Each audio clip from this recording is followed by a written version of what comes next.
राधे राधे भक्तों, भगवत गीता के तीसरे अध्याय से कर्मयोग आपके सामने प्रस्तुत करने जा रही हूँ, तो आप इसे ध्यानपूर्वक सुने। श्लोक 17 में बताया गया है भक्तों, किंतु जो व्यक्ति आत्मा में ही आनंद लेता है तथा जिनका जीवन आत्म साक्षात्कार युक्त है और जो अपने में ही पूर्णतः संतुष्ट रहता है, उसके लिए कुछ करणीय कर्तव्य नहीं होता। अब इस श्लोक का विस्तार में अध्ययन हुआ है। जो व्यक्ति पूर्णतः कृष्ण भावना भावित है और अपने कृष्ण भावनामृत के कार्यों से पूर्णतः संतुष्ट रहता है, उसे कुछ भी नियत कर्म नहीं करना होता।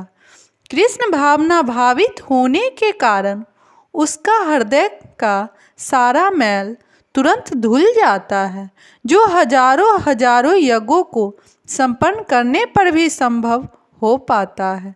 इस प्रकार चेतना के शुद्ध होने से मनुष्य परमेश्वर के साथ अपने संबंध के प्रति पूर्णतः आश्वस्त हो जाता है। भगवत कृपा से उसका कार्य स्वयं प्रकाशित हो जाता है। अतएव वैदिक आदेशों के प्रति उसका कर्तव्य निशेष हो जाता है। ऐसा कृष्ण भावना भावित व्यक्ति कभी भी भौतिक कार्यों में रुचि नहीं लेता और न ही उसे सूरा सुंदरी तथा अन्य प्रलोभों में कोई आनंद मिलता है। अब श्लोक 18 में बताया गया है, स्वरूप प्रसिद्धि व्यक्ति के लिए न तो अपने नियत कर्मों की आवश्यकता रह जाती है, न ऐसा कर्म न करने का कोई कारण ही रहता है। उसे किसी अन्य जीव पर निर्भर रहने की आवश्यकता भी नहीं रह जाती। अब इस श्लोक का विस्तार में अध्ययन हुआ है। स्वरूप प्रसिद्ध व्यक्ति को कृष्ण भावना भावित कर्म के अतिरिक्त कुछ भी करना नहीं होता, किंतु कृष्ण भावना भावित निष्क्रियता भी नहीं है, जैसा कि अगले श्लोक में बताया जाएगा। कृष्ण भावना भावित व्यक्ति किसी की शरण ग्रहण नहीं करता, चाहे वह मनुष्य हो या देवता। कृष्ण भावना भावित में वह जो भी करता है वही उसके कर्तव्य संपादक के लिए पर्याप्त है। अब श्लोक 19 में बताया गया है भक्तों, अतः कर्म फल में आसक्त हुए बिना मनुष्य को अपना कर्तव्य समझकर निरंतर कर्म करते रहना चाहिए, क्योंकि अनासक्त होकर कर्म करने से उसे परम ब्रह्म की प्राप्ति होती है। अब इस श्लोक का विस्तार में अध्ययन हुआ है। भक्तों के लिए श्री भगवान परम है और निर्वेशवादियों के लिए मुक्ति परम है। अतः जो व्यक्ति समुचित प्रदर्शन पाकर और कर्म फल से अनासक्त होकर कृष्ण के लिए या कृष्ण भावनामृत में कार्य करता है, वह निश्चित रूप से जीवन लक्ष्य की ओर प्रगति करता है। अर्जुन से कहा जा रहा है कि वह कृष्ण के लिए कुरुक्षेत्र के युद्ध में लड़े, क्योंकि कृष्ण की इच्छा है कि वह ऐसा करे।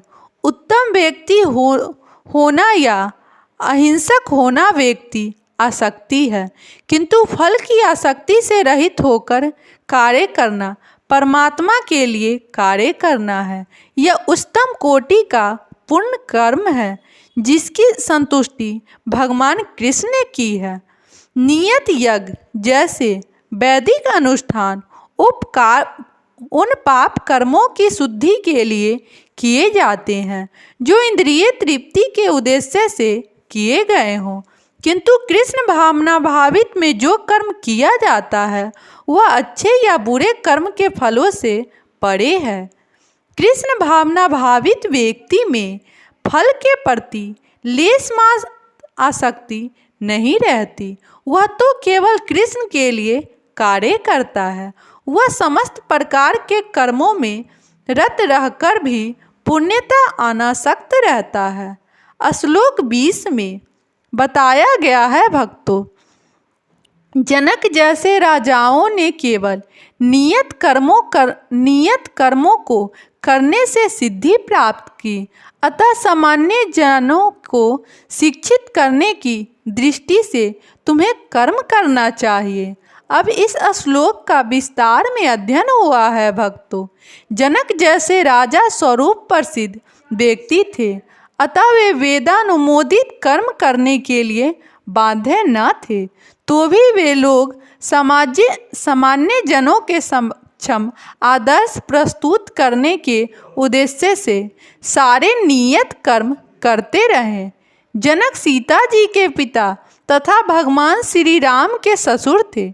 भगवान के महान भक्त होने के कारण उनकी स्थिति दिव्य थी, किंतु चूंकि वे मिथिला जो भारत के बिहार प्रांत में एक परगना में के राजा थे, अतः उन्हें अपनी प्रजा को यह शिक्षा देनी थी कि कर्तव्य पालन किस प्रकार किया जाता है।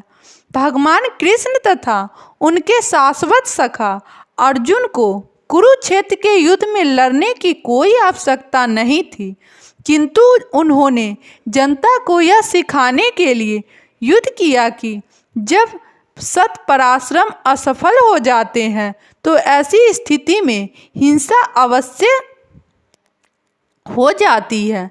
कुरुक्षेत्र के युद्ध के पूर्व युद्ध निवारण के लिए भगवान ने तन के सारे प्रयास किए, किंतु दूसरा पक्ष लड़ने पर तुला था, अतः ऐसे सधर्म के लिए युद्ध करना आवश्यक था। यद्यपि कृष्ण भावना भावित व्यक्ति को संसार में कोई रुचि नहीं हो सकती, तो भी वह जनता को यह सिखाने के लिए कि किस तरह रहना है और कार्य करना चाहिए, कर्म करता रहता है। कृष्ण भावनामृत में अनुभवी व्यक्ति इस तरह कार्य करते हैं कि अन्य लोग उनका अनुसरण कर सके, और उसकी व्याख्या अगले श्लोक में की गई है। राधे राधे भक्तों।